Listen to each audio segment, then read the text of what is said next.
बिस्मिल्लाहिर्रहमानिर्रहीम। अस्सलामुअलैकुम दोस्तों, नई वीडियो में खुश आमदीद। दोस्तों, पाकिस्तान के नाजुक हालात में भारत का घनौना वार। शरीफ खानदान और मोदी की मिली भगत से पाकिस्तान के लिए खतरे की घंटियां बज गई, जबकि दूसरी जानिब नून लीगी लीडर अपनी ही हुकूमत पर बरस पड़े और जरदारी माफिया ने सैलाब जदगान के इमदादी सामान को भी ना बख्शा। सरेआम सामान बेचा जाने लगा। वीडियो की तफसील में जाने से पहले आप देख रहे हैं हकीकत की दुनिया डॉक्टर अली के साथ। हमारा चैनल सब्सक्राइब करके घंटी के निशान को दबाना मत भूलिएगा। इस वीडियो को ज्यादा से ज्यादा फेसबुक, व्हाट्सएप और सोशल मीडिया पर शेयर जरूर करें। शेयर और लाइक करने के साथ साथ कमेंट बॉक्स में पाक फौज जिंदाबाद, पाकिस्तान पाइंदाबाद और पाकिस्तान के गुमनाम हीरोज को सलाम का नारा कमेंट जरूर कीजिएगा। दोस्तों, ये कैसे हो सकता है कि पाकिस्तान फैटफ की ग्रे लिस्ट से बाहर निकल पाए? बड़े भाई ने पाकिस्तान को फैटफ की ग्रे लिस्ट में डालने के लिए आखिरी धक्का दिया तो छोटे भाई ने निकलने की कोशिश में बड़ी रुकावटें खड़ी करना शुरू कर दी। दोस्तों, भारत अच्छी तरह से जानता है कि इस वक्त पाकिस्तान शदीद तरीन मुश्किल हालात का शिकार है। एक तरफ सियासी अदम इस्तेहकाम, दूसरी तरफ मुआशी अदम इस्तेहकाम और तीसरी तरफ पाकिस्तान में सैलाब की तबाहकारियां, इदारों के दरमियान चपकलिश और सियासी रहनुमाओं की जानिब से पाकिस्तान की बजाय अपने जाती मुफादात को तरजीह देना ऐसे हालात को जन्म दे रहा है कि जिससे दुश्मन को पाकिस्तान पर वार करने का सुनहरी मौका मिल गया है। दोस्तों, एक तरफ तो आपको ये बताएं कि जुलाई और अगस्त की बारिशों ने पूरे मुल्क में तबाही मचा दी है। बलूचिस्तान में 30 बरसों के डाटा के मुताबिक 370% ज्यादा बारिशें हुई और सिंध में 400%, जबकि पूरा जनूबी पंजाब और आधा KPK, गिलगित बल्तिस्तान और कश्मीर इस वक्त पानी में डूबे हुए हैं। झीलें फट रही हैं, डैम टूट रहे हैं और पूरी बस्तियां बहकर सैकड़ों मील दूर जा पड़ी हैं। सिंध में 231 लोग, बलूचिस्तान में 225, KPK में 166, पंजाब में 151, गिलगित बल्तिस्तान में 9 और आजाद कश्मीर में 37 लोग आज तक जाँ बहक हो चुके हैं। बलूचिस्तान का 95% हिस्सा पानी में डूबा हुआ है। 1.5 लाख मकान, फैक्ट्रियां और शॉपिंग एरिया जमीन बोस हैं। गाड़ियां पानी में बह चुकी हैं और फसलें और बाग मुकम्मल तौर पर तबाह हो चुके हैं। जिला इंतजामिया और पुलिस फोर्स तक गायब हैं, जबकि मुतासरीन साफ पानी और खुराक को तरस रहे हैं। खेमे लगाने के लिए जगह मैसर नहीं है। सिंध की राबता सड़कें टूट चुकी हैं। सिंध और बलूचिस्तान का राबता मुनक़ता हो चुका है। दोस्तों, इस वक्त सूरत हाल ये है कि बलूचिस्तान के 21 डैम टूटे हैं, 129 राबता पुल टूट चुके हैं और पूरे इजला की फसलें और खेत खत्म हो चुके हैं। लोग इस वक्त खुले आसमान के नीचे जिंदगी गुजारने पे मजबूर हैं। लेकिन वफाक में क्या हो रहा है? जबकि वफाक के अंदर ये हो रहा है कि पाकिस्तान जो फैटफ की ग्रे लिस्ट से निकलने के करीब है, उसको दोबारा से धकेलने की तैयारियां की जा रही हैं। दोस्तों, जिस तरह से आलमी सतह पर इमरान खान के खिलाफ की जाने वाली इस इम्पोर्टेड सरकार की कार्रवाइयों को हाईलाइट किया जा रहा है, तो इसके पीछे भारत की खुफिया एजेंसी का अहम तरीन किरदार भी है। दोस्तों, यहाँ पे आपको ये बताते चलें कि एक बार फिर भारत की खुफिया एजेंसियों की जानिब से पाकिस्तान में एक फास्ट फ्लैग ऑपरेशन के लिए आवाजें उभर रही हैं, ताकि पाकिस्तान की इमेज को आलमी सतह पर दागदार किया जा सके।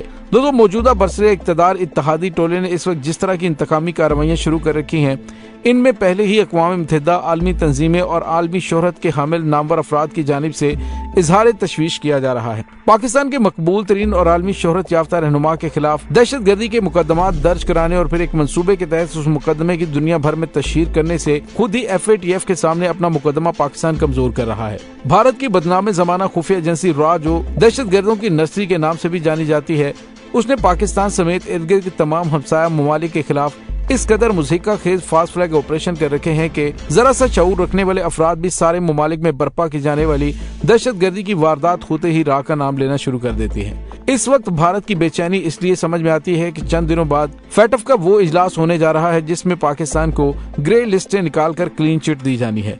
जाहिर है कि ये सूरत हाल भारत जैसे पाकिस्तान के बदतरीन और अजली दुश्मन को किसी सूरत भी काबिल कबूल नहीं। ये दिन जैसे जैसे करीब आ रहा है, भारत की तड़प और तकलीफ बढ़ती जा रही है। हालात बता रहे हैं कि जल्द ही भारत अपने ही फौजी और सिक्योरिटी फोर्सेस के जवानों को पुलवामा की तर्ज की किसी दहशत गर्दी की भेंट चढ़ाएगा और इसके लिए कोई फास्ट फ्लैग ऑपरेशन करेगा, ताकि किसी तरह पाकिस्तान पर मुआशी पाबंदियां बरकरार रह सकें। पाकिस्तान को ग्रे लिस्ट से निकालने के लिए इजलास की मुकर्रर तारीख यानी 28 अगस्त जैसे जैसे करीब आती जा रही है, भारत की नींदें फिर उड़ना शुरू हो चुकी है और उसने अपनी शिकस्त और हजीमत को देखते हुए पाकिस्तान के खिलाफ मन घड़त किस्से कहानियां तलाश करनी शुरू कर दी है।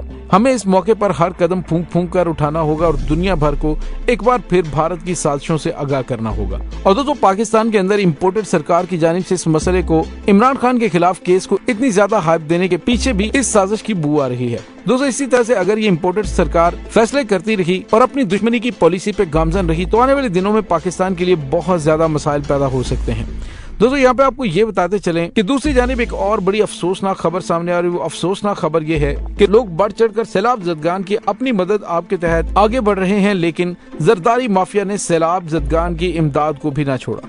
यह दोस्तों खबरें ये सामने आ रही हैं कि पाकिस्तान पीपल्स पार्टी के गढ़ समझे जाने वाले लाड़काना में सैलाब ज़दगान का इमदादी सामान फरोख्त होने लगा है।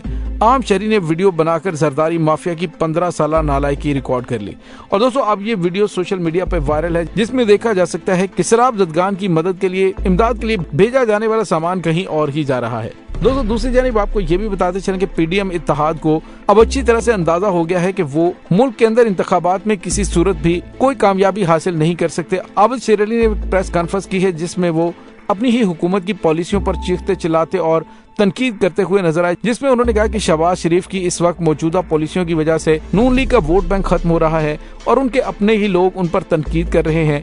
सूरत हाल ये है कि पूरे मुल्क के अंदर अवाम की जानिब से बिजली के बिलों पर और महंगाई के खिलाफ एहतजाज किए जा रहे हैं, लेकिन ये इम्पोर्टेड हुकूमत अवाम के मसाइल से कोई दिलचस्पी नहीं रखती। आबिद शेर अली ने वाज़ेह तौर पर कहा कि हुकूमत की पॉलिसियों की वजह से हम अवाम में जाने के काबिल नहीं रहे। दोस्तों यहाँ पे आपको ये बताते चले कि इस वक्त लोड शेडिंग और ओवर बिलिंग के खिलाफ हर शहर में, हर गली में एहतजाज हो रहा है और आज एक अफसोसनाक खबर भी सामने आई है कि कलेक्टर के दफ्तर पर कराची में हमला किया गया है और इस दौरान मुश्तइल अफराद ने तोड़ फोड़ की, फर्नीचर तबाह कर दिया और दीगर सामान भी बिखेर दिया। अवामी कॉलोनी के रहायशियों ने एहतजाज के दौरान रुकावटें खड़ी करके सड़क को ट्रैफिक के लिए बंद किया और टायर नजरे आतिश किया और उसके बाद कलेक्टर के दफ्तर पर हमला कर दिया। और दोस्तों यही मुल्क के अंदर अनारकी फैलाने की घिनौनी साजिश की जा रही है और जिसमें भारत का फायदा हो, इम्पोर्टेड सरकार हर वही फैसला कर रही है। हालांकि चाहिए तो ये था कि मुल्क के अंदर इस्तेहकाम पैदा करने के लिए फौरी तौर पर इलेक्शन की जानिब बढ़ा जाता, जिसकी वजह से अभी तक हालात खराब हो रहे हैं, लेकिन इन्हें फिक्र है तो अपने खिलाफ मुकदमात को खत्म करना और अपने मुखालिफिन को सियासी केसों में फंसाना है। दोस्तों इस वक्त अफसोसनाक बात यह है कि पूरी कौम को हमेशा की तरह सैलाब ज़दगान की मदद के लिए एक पेज पर इकट्ठा होकर एक कौम बनने की जरूरत थी, लेकिन इन सियासी रहनुमाओं के बंदर तमाशों की वजह से और इनकी जानिब से अवाम को शदीद तरीन महंगाई से दुचार करने की वजह से अवाम में वो जज्बा नजर नहीं आ रहा। दोस्तों एक तस्वीर सोशल मीडिया पे देखी जा सकती है कि मिट्टी और पानी ने मिलकर एक दीवार सी बनाई थी और उस दीवार में मुख्तलिफ साइज और उम्रों के 5 बच्चों की लाशें चुनी हुई थी। वो नाशे मिट्टी के ढेर में मिट्टी के नक्श महसूस हो रहे हैं और गौर से देखने पे पता चलता है कि ये बच्चे कौन थे, ये सैलाब में बहकर कहां से कहां पहुंच गए। दोस्तों मैं नहीं जानता था, लेकिन ये लाशें पाकिस्तान के इज्तमाई ज़मीर का खौफनाक नोहा थी और ये नोहा कौम का गिरेबान पकड़कर बता रहा था कि कौमें जब बेबस हो जाती हैं तो उन्हें बच्चों की लाशें भी नहीं जगा सकती। दोस्तों वो 5 बच्चे उन सैकड़ों लोगों में शामिल है जो पाकिस्तान के ताज़ा तरीन सैलाबों और बारिशों का निशाना बने हैं। दोस्तों यहाँ पे आपको ये भी बताते चले कि एक और अफसोसनाक खबर आ रही है, वो ये है कि तूफानी बारिशों से हिरोक रेलवे स्टेशन के करीब रेलवे पुल का एक हिस्सा टूट जाने के बाद दीगर शहरों से क्वेटा के लिए ट्रेन ऑपरेशन गैर मुअय्यना मुद्दत के लिए मुअत्तल कर दिया गया है। सीईओ रेलवे का कहना है कि पुल की बहाली में 1 महीना लग सकता है। हंगामी बुनियादों पर काम NCL के हवाले किया जाएगा। कराची, पेशावर और लाहौर से क्वेटा जाने के लिए ये वाहिद रास्ता था, जबकि महकमा रेलवे ने एहतियाती तदाबीर इख्तियार करते हुए कुछ रोज कबल ही जाफर एक्सप्रेस और बुलान मेल को मुअत्तल कर दिया था। दोस्तों इस तमाम सूरत हाल के बारे में आपका क्या कहना है, कमेंट सेक्शन में अपने ख्यालात का इजहार जरूर कीजिएगा। इसके साथ ही डॉक्टर अली को इजाजत दीजिए, इंशाल्लाह बहुत जल्द मिलते हैं एक नई वीडियो में। तब तक के लिए अपना बहुत सारा ख्याल रखिएगा। पाक फौज जिंदाबाद, पाकिस्तान पाइंदाबाद, पाकिस्तान के गुमनाम हीरोज को सलाम, अल्लाह वारिस।